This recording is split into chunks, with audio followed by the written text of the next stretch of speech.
GECOM selects new CEO. Natural Resources Minister swears it's not an oil spill. Traffic cameras to replace speed guns. And airport to need new terminal in 10 years.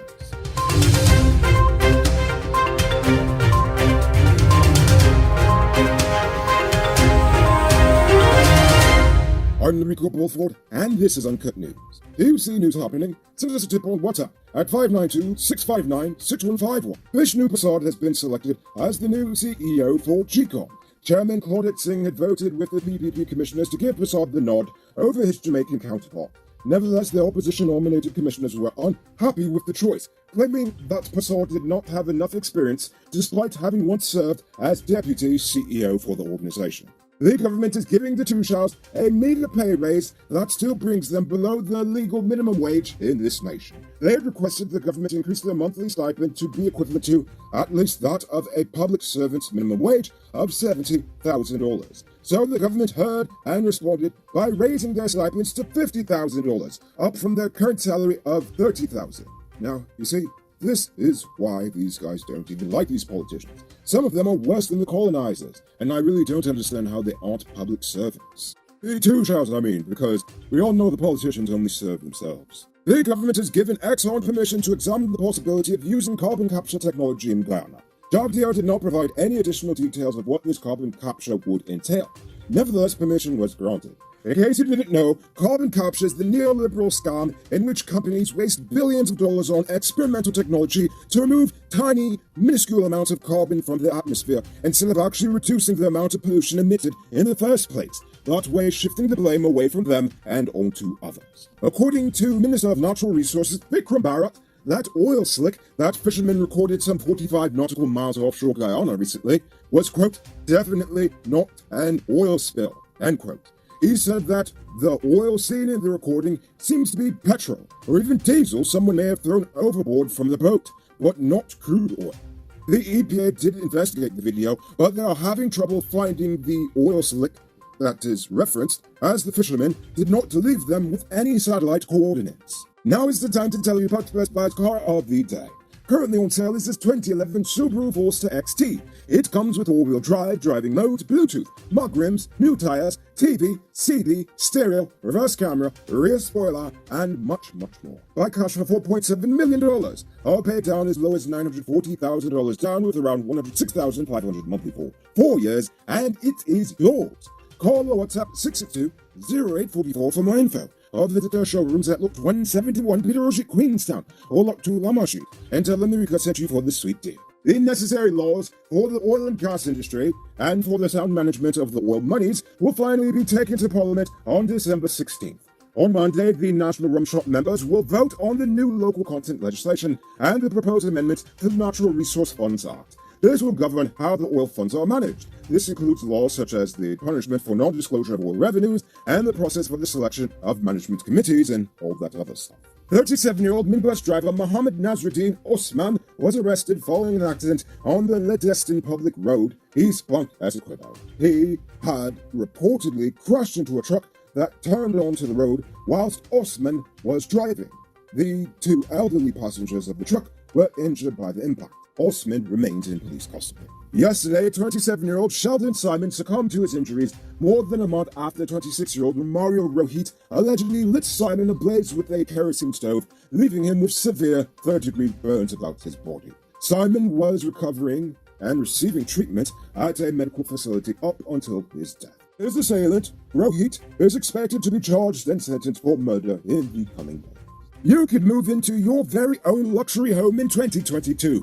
Lenora Estates West Coast Emerald Properties could have you saying goodbye to your landlord in no time. Call or WhatsApp 592-618-5702 and ask about in-house financing. It's that time of the year again. The GPF is calibrating their speed guns as they prepare to collect their Christmas bonus from errant drivers. But the boys in blue will have some competition on some of the newer roads this year. As the president says, they are currently experimenting with a completely electronic system that will take a photo of your license plate and then mail you a ticket right at your home. Technology. It will steal your job and fight corruption.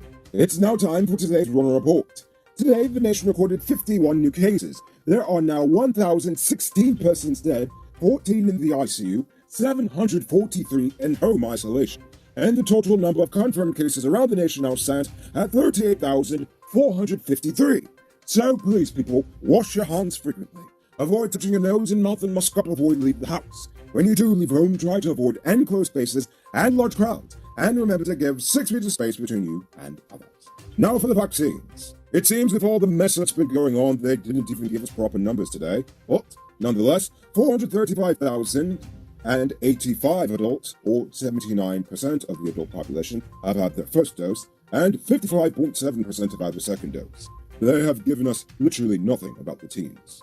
Are you still using a mongrel pelter by choice, or you simply can't afford a new cell phone? Well, good news for you! Digicel is slashing prices in half on the Samsung A3, the DL3 Pro and Pro Plus this Christmas. Upgrade to a brand new smartphone for just $9,750 at any Cellular Plus Digicel store. This offer includes a free 1-month Prime Bundle data plan. Pro tip, smartphones make good presents. And now for our stupid news of the day. You know what I think is stupid? Wasteful government projects. They stymie the progress of the nation by wasting precious time and taxpayer funds, and often fail to live up to expectations. One such example is our airport, which has been under construction for close to a decade. While it is great that we are getting a new facility, it is overshadowed by the fact that it's 30% above budget, it's late, it looks nothing like what we were promised, and we still will need a new terminal in 10 years, supposedly.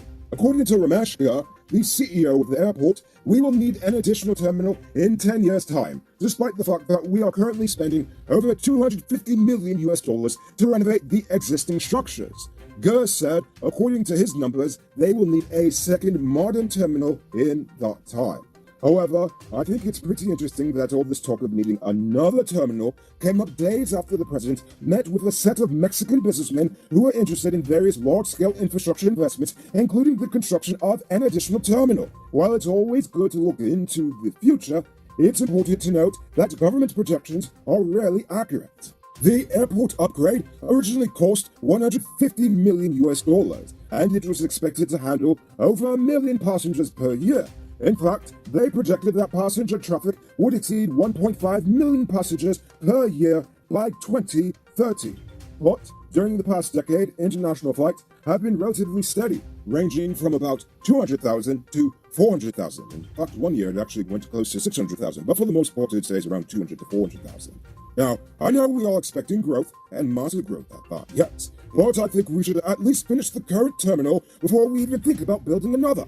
Because if you ask me, spending millions of dollars on white elephant projects is pretty stupid. Moving on to Uncut News' Views Poll question of the day. Every day we pose a question about current events in Guyana, the region, the diaspora, and how you feel it relates to us. So you give your comments, and we'll read the best ones in the following episode. Yesterday's question was, the Education Ministry wants the teens to go back to school whether vaccinated or not. How do you feel about it? Oswald James says, instead of following the West where infections and deaths remain high despite high vax levels, the government and Ministry of Health should look at Uttar Pradesh state in India. 241 million population, less than 100 cases. That is, if the people are really concerned about public health and entities really care about the people. You know, Oswald, I will really look into that because I heard absolutely nothing about this. Dhanraj Mohan says, very good. Let them go to school and take necessary precautions daily and general hygiene daily. Education is very important to help these children to be successful. I agree. And finally, Adrian Juman says, yes, I do agree with the children going back to school, seeing that a lot of households cannot afford e-learning because of the high cost of laptops and internet. That alone will be almost the entire salary for the low-income Guyanese trying to get by. We need to have these kids back on track, because many of them are falling behind compared to their wealthy counterparts. True, very true. So, before we get to tonight's question, you there, Mr. Truckman. Get all your high-quality truck parts at 5 to 15% off during the Christmas season. Nice up your truck and get it ready for work in 2022. Visit Powered Automotive Truck Spares and Digital Parts at 1161 EE Eccles. They are the biggest truck parts store in Guyana with a wide variety of parts and exceptional customer service. Call or WhatsApp 697-0171. So for tonight's question, the government is getting speed cameras to replace the speed guns. What other tech should the GPF adopt to better serve the public and to also fight corruption? Think about that question, tell us in the comments below. If your response is good enough, we just might feature it in the next episode. Anyway, that's all the time we have for tonight, and check us out on Monday for another. Until then, I'm Rico Bulford saying, have a great weekend, and as always, don't drink and drive, or you'll end up on Monday's episode the hard way. Ha-ha! Good night, folks. Hi, Uncut News viewers. Thanks for watching. You can subscribe by clicking on this button over here, or click over there for more news. You can also drop a comment to let me know if you've made it to the end of the video. Goodbye for now.